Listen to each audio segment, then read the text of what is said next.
அனைவருக்கும் வணக்கம். தெய்வீக பலன்கள் சேனல் சார்பாக தங்களை அன்புடன் வரவேற்கிறோம். என்று நம் காணொளியில் காண விரும்புவது வாழ்க்கையில் செய்யவே கூடாத 4 பாவங்கள் என்னென்ன என்பதை பற்றி இந்த காணொளியில் பார்க்கலாம். வாருங்கள் காணொளிக்கு செல்லலாம். மறக்காமல் ஒரு சப்ஸ்கிரைப் செய்யவும். நம்முடைய மனிதனாக பிறந்துவிட்டால் நிச்சயமாக தெரிந்தோ தெரியாமலோ ஏதாவது ஒரு பாவத்தை நாம் செய்திருப்போம். அது நமக்கு தெரியும், வெளியே சொல்ல முடியாது. பாவத்தின் விளைவாக அவர்கள் படும் துன்பங்கள் அளவை மீறும்போது செய்த பாவத்தை நினைத்து வேதனைப்பட செய்கிறார்கள். இதைத்தான் கர்ம விதி பயன் என்பார்கள்.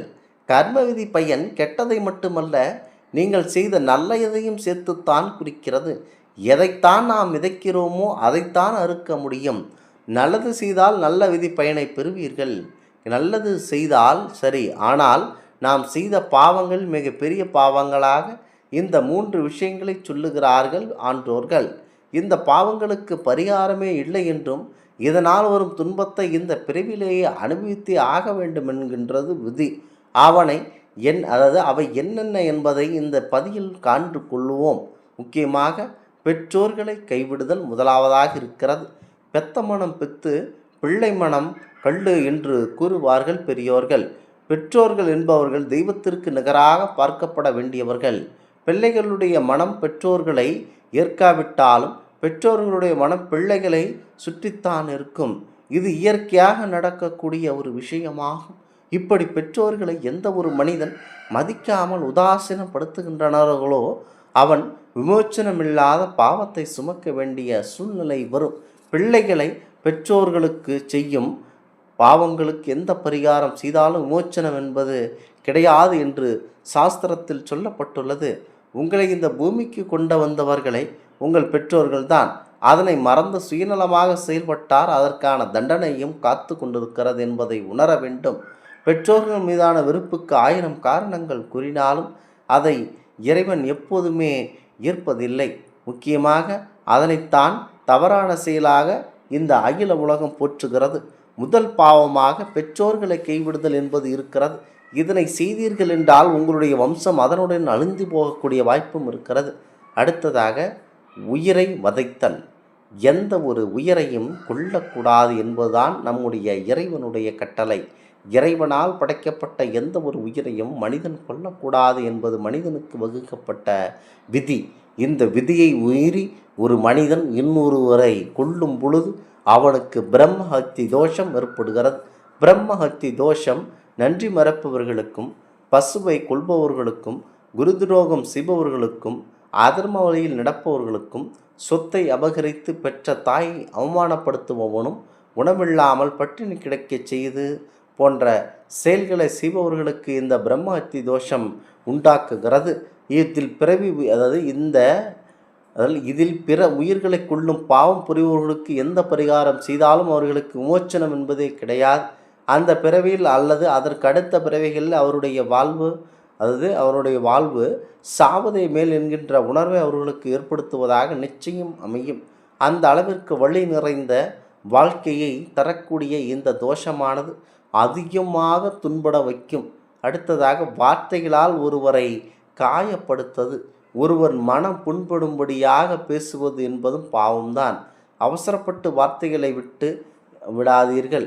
என்னதான் மன்னிப்பு கேட்டாலும் பேசிய வார்த்தைகள் மீண்டும் சரி செய்வது முடியாது. அந்த வார்த்தைகளை காற்றில் அலைந்து கொண்டே இருக்கும். அவர்களுடைய மனதை விட்டு எப்பொழுதும் நீங்காமல் போய்விடும். இதனால்தான் ஒவ்வொரு வார்த்தைகளும் நிதானமாக பேச பழகி கொள்ள வேண்டும். வாய் இருக்கிறது என்பதற்காக இஷ்டத்திற்கு பேசினால் அந்த பாவப்பயனை நீங்கள் தான் சுமக்க வேண்டியது.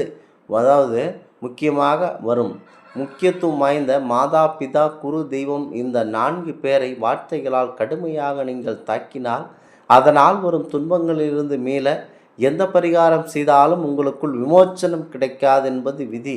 இந்த பாவங்களை செய்பவர்களுக்கு இந்த பிரிவிலேயே அதற்கான தண்டனையும் கிடைத்து விடுகிறது. இந்த பாவங்களிலிருந்துக்கான தண்டனையிலிருந்து தப்பிக்க கோவிலுக்கு செல்வது, தான தர்மங்கள் செய்வது போன்ற எத்தனை முயற்சிகள் நீங்கள் செய்தாலும் அதில் தோல்விதான் கிடைக்கும். இந்த பாவத்தின் பலன்களை மாற்ற படைத்த கடவுளாலும் முடியாது. எப்படி முக்கியத்துவம் வாய்ந்தது என்பதை நினைவில் கொண்டு செயல்பட்டால் வாழ்வில் கண்டிப்பாக நிம்மதி கிடைக்கும். முக்கியமாக வாழ்வில் மறந்தும் கூட இந்த தவறுகளை செய்யக்கூடாது. முக்கியமாக இந்த தவறுகளை செய்தீர்கள் என்றால் உங்களுக்கு அதிகப்படியான கெடுபலன்களே உண்டாகும். மறந்தும் கூட இந்த பாவங்களை செய்து விடாதீர்கள். முக்கியத்துவம் வாய்ந்தவர்களாக வாழ்க்கையில் பிறருக்கு துன்பம் செய்யக்கூடாது என்பதை மனதில் நினைத்து கொண்டு செயல்பட வேண்டும்.